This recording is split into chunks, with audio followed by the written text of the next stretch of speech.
I've got a fantastic exercise and a feel here that you can take pretty much straight out onto the golf course. This is a fantastic feel for you, and have a bit more consistency in your driver. This is what you need to do. It allows the club to then speed up and create that natural speed, which is a bad habit for many golfers. I think the better you'll get, because you'll feel what your body and how it's responding. It's such a great one for driving. Hi everyone, welcome back to another video on the channel. Thank you very much for joining me. My name is Warren Bennett.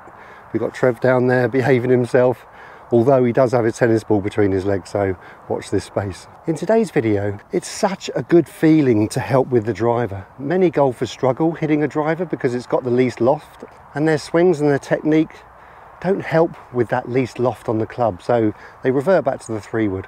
I've got a fantastic exercise and a feel here that you can take pretty much straight out onto the golf course. So I'm just going to get the front camera set up. As you can see, we've got a beautiful afternoon here at the middle range at Chestfield, and I'm going to tell you all about it. Okay everyone, welcome to another video. Oh, thank you very much for joining me. We have a beautiful afternoon here. There's absolutely no wind. It's in December when I'm filming this. And hopefully you're liking the new software with the ball tracking. It's pretty accurate. Okay, so driving, yeah, so many club golfers, higher handicappers, they have a technique in their swing that doesn't help driving. That was a bit better, that one. Little fade on it. So this drill and this exercise is called the drop down. So I dipped my toe in the water on it on the Brampton video about my game changes, and I think it's one of the best feelings to layer into your golf swing to help with your driving, because many people who struggle with a driver have a too steep a plane. You can see the line there looking down, obviously that's extreme. Being able to put natural loft on the driver is so important. So I've got a 9.5 degree driver here, so I want to use that 9.5. I don't want to turn it into like a 6.5 degree, and that's going to be really a struggle to get the ball in the air. So how then do we put natural loft on this driver?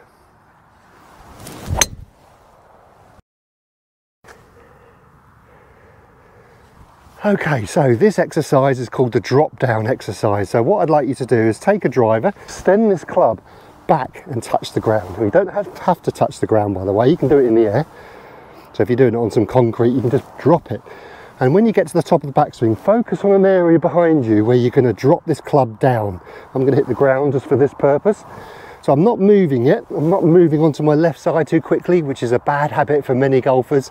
They get into the ball too quickly and then they have to back away. This one, I'm just waiting for it. I'm just allowing this club to drop down. Now, the further back you have it, the more shut you're going to be from the behind view. You can see there. I'm so shut with my body because I have to be. To get this club to drop on the floor, I have to wait for it. I have to be so shut, it's ridiculous. Obviously, that is way too exaggerated. You can see from the front view actually how much my shoulder, I haven't really moved my shoulders because I can't. If I move my shoulders, I'm going to drop it out here. To actually hit that green dot, I'm going to have to open my chest, or if it's up in the air there, you can see what I'm going to have to do. I can't be shut and do that. Physics won't allow it, especially under speed. So to hit that green dot, I'm going to have to move, and that's what a lot of golfers do. Obviously that's extreme just to show you for effect. So the opposite is this. So that's phase one. Just hit the ground and drop it nice and light. I'm gripping the club nice and light, allow it to go heavy. You can see it's pretty much in line with my toe line, maybe a little bit this way. But remember, the more you do it back here, the more extreme it is. I wouldn't go too mad, maybe just around this kind of Goldilocks area around here. Just drop it down. You can continue, you don't have to stop at the top, or you can stop at the top, prepare, drop, up, drop.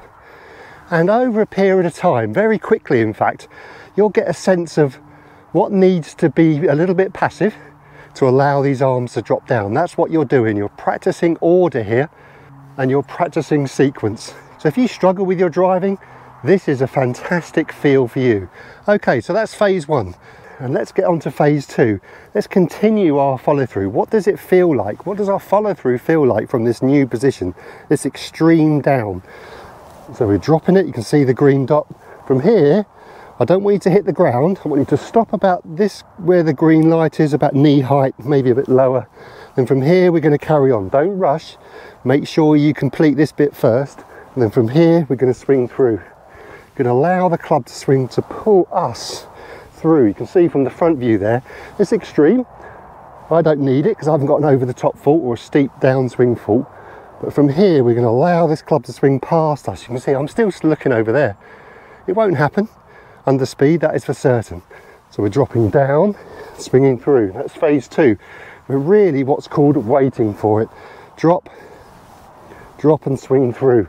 Nothing is moving. It's too extreme. Technically, it's not correct because you're looking for everything to move. You're looking for a bit of shifting here onto your left side. But what you're doing here is you're really giving your arms and club the best chance to drop down and then through. And if you're looking to straighten out your slice or put a bit more draw spin on it and have a bit more consistency in your driver, this is what you need to do. But if I layer a little bit more waiting for it, a little bit more down, the club's going to be a bit more inside my plane line. And if I release it from there, I should hit a nice high draw. Okay. Well, it was high, it was just a little bit blocky. So I just kept the club face probably a little bit open. Anything new you're layering onto your swing will take a bit of time. Like from here, I'm not really used to hitting it from an inside position, so I have to really kind of educate my hands to release it. Okay, that's a secondary little thought. And that's important what I said, by the way. If you're changing the sequence, if you're changing the dominoes, if you nudge one domino, you're probably going to have to think of another thought, a secondary I call it.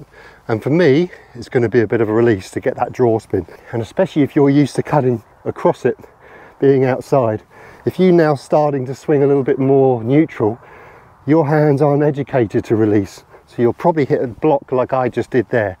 Let's see if I can blend the two. Drop it onto the green dot, behind, release. Okay, let's hopefully get this a bit more draw spin.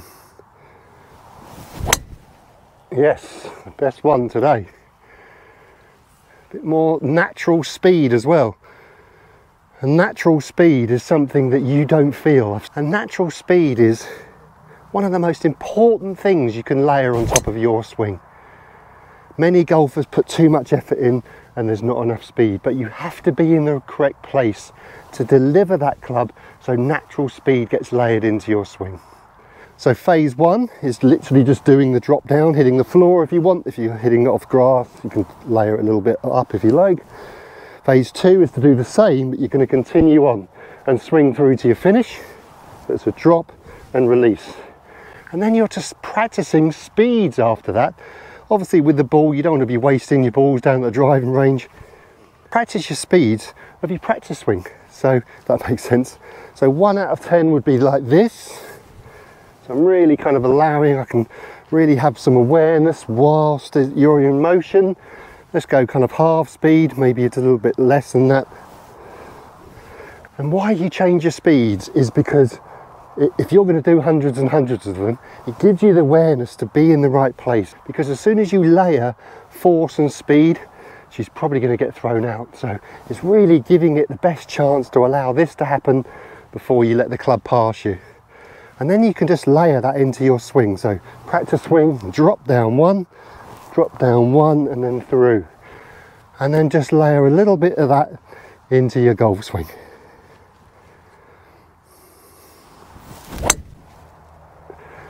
Okay, so that was probably from the inside because I towed it, which is a good thing, which shows that I've come from the inside and released it. Many people who struggle hit it out the heel a lot because they're over the plane line and then they run out of room. From the inside, people swing from the inside and release it, probably tow it more. What does it feel like when I do 10 of those in a row? Well, my awareness, I'm looking down at the ball by the way, I'm not looking at the club. So my head's pointed over there, but my eyes are looking down at the ball. What am I feeling? Well, I've still got a bit of pressure into my right leg. I'm not going over to my left. It feels very passive with my top half. Like everything, 99% of my movement comes from my arms and hands. Obviously, when you layer speed, then you're looking to join all these dots together. Well, I haven't hit this many drivers in a while. Oh, that was right out the middle that time. And you can practice phase 2 in terms of speeds. 1 out of 10, so I'm really focusing on the drop down bit, then letting it go. As you can see from the front view, I'm staying really shut still with my body, allowing the club to pass me. Then I'm going to speed it up a little bit. Okay, and then I'm going to layer that feeling. I've only been doing it 10 minutes. I'm going to layer that feeling on a normal swing. Yep, that was a little blocky again. You can still do this exercise. I'm going to change it slightly for the golfer, like myself, who, if he does too much of this, is going to start getting too inside and shut, too flicky. You can change it a little bit. You can change where you drop the hands and club. So you can get the hands and club out in front of you. In a perfect world, you're looking for this club to kind of shallow a little bit, but to get you through like that round, or get you short-term feeling, get the dot out in front of you. Get your hands and club out in front of you. Get some width on the way down. Okay, let's see if we can do that. So hopefully this should straighten up that, especially starting line. So if I feel that green dot is a little bit more out there, let's go for it. Oh yeah, down the left and a bit of fade. Surprising myself actually, that one. So the great news is for this exercise is the more you do it, I think the better you'll get, because you'll feel what your body and how it's responding to this drop and where it's going. And I think it's a harder move for the golfer who has too much open and too much out to wait for it, because it's not natural to wait for it, because the ball's out in front of you and you want to get after it. But it's opposite with golf. You want to wait for it so the club then does the work in the second half of the swing. Okay everyone, so thanks very much for joining me for another one. And if you've been to the channel for a while, you would have seen me do this drill, maybe a couple of videos, but it's so important and it can work very, very quickly. And that's why I'm doing it again. To anyone who's new, who's subscribed, who hasn't seen any of those previous videos, it's such a great one for driving. So like anything new, if you're trying to layer something new on your swing, it might take half a dozen balls, and it's such a good feeling to give to the golfer, because it can really change the 4 things. Like my statement, find the one thing that can cure 4. Just this feeling of you dropping this club behind you a little bit more can change and have a big influence on anything else, on everything else in your body. So it can change your weight distribution, it can change the way you're moving your body. It allows the club to then speed up and create that natural speed. Okay everyone, so thanks very much. And as you can see, the sun stayed out pretty well. It's behind some clouds at the moment, but I'm going to carry on and hit the last 10 or so balls down there. Take advantage of this beautiful afternoon here at Chestfield. Okay everyone, so from myself and Trev, we'll see you on the next one. It's winter at the moment here at the UK, so it's a bit of a holding pattern until April probably, when everything starts growing again. But if you're in the southern hemisphere, I hope you're enjoying a great summer. Okay everyone, so from myself and Trev, who's waited very patiently for his tennis ball, we wish you well. We'll see you on the next video. Thanks for watching, and we'll see you then. Cheerio. I waited for the tennis ball, Trev. You've been a good boy. Hold on. Ready?